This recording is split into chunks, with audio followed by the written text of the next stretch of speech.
As I mentioned earlier, we celebrate today the feast of St. Paul of the Cross, who was born in Italy. And from the time he was little, he had this uncanny understanding of the relationship between Christ's love for us and suffering.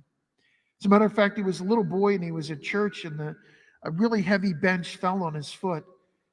And he was bleeding and bruised, and it just didn't matter to him. He continued to pray because he knew that somehow God was working through that suffering. I'd like to read just a little passage that he wrote, which is very deep, but just amazing.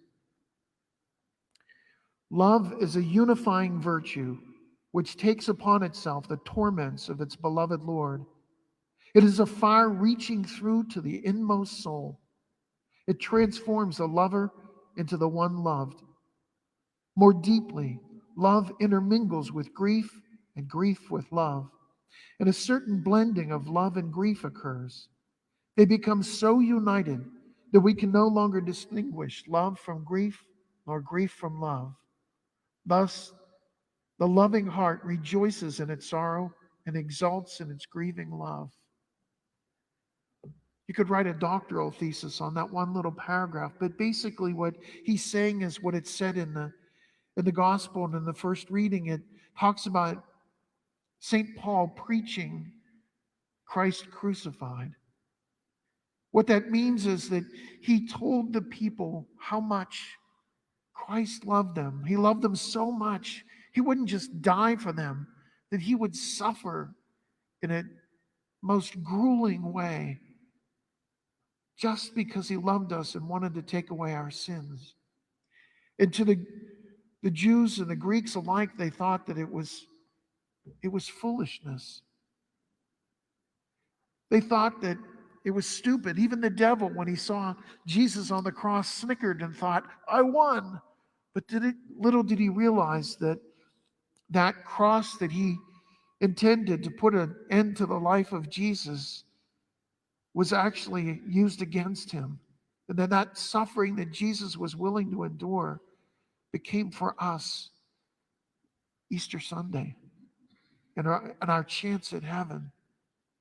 St. Paul of the Cross understood this. He lived in a time shortly before our American Revolution when this country was formed. And in the 1800s, when Bishop um, uh, O'Connor was the first bishop, I believe, of Pittsburgh, realized that we needed priests. And not only did we need new priests to, to serve the developing diocese of Pittsburgh, but we need a special kind of priests that were not afraid to suffer for God and to go through hardships. So he petitioned the Passionist priests to come here, and one of the first religious orders, if not the first religious order to come to Pittsburgh, was the Passionist. They still have their monastery, St. Paul of the Cross, on the south side, where our men from Saints John and Paul often have their annual retreat. There's an intimate connection between love and suffering, suffering and love. If you talk to anyone who's been through a traumatic experience, whether it's fighting in a war side by someone they may not like, but they love because they know that that person has their back, or someone who's gone through the suffering of having endured the big forest fires out in California and hunkering down in a shelter, a gymnasium packed with people, and people coming in to bring them water and some sort of food. Anyone who's gone through that kind of suffering develops a bond that's unbelievable. And the message of St. Paul of the Cross is if we can take our suffering and say, Lord, I don't know why I'm suffering this right now, but if any way you can use that suffering to help someone else, or if any way it's a consolation to you on the cross, please take my suffering and use it. If we can do that, then our suffering and our grief becomes bittersweet instead of just bitter.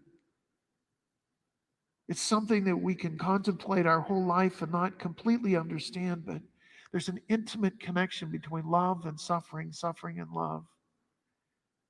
And if we can come to understand that, we'll come to understand the heart of Christ. And if we can come to understand the heart of Christ, we can be assured that we'll live in eternity with him forever.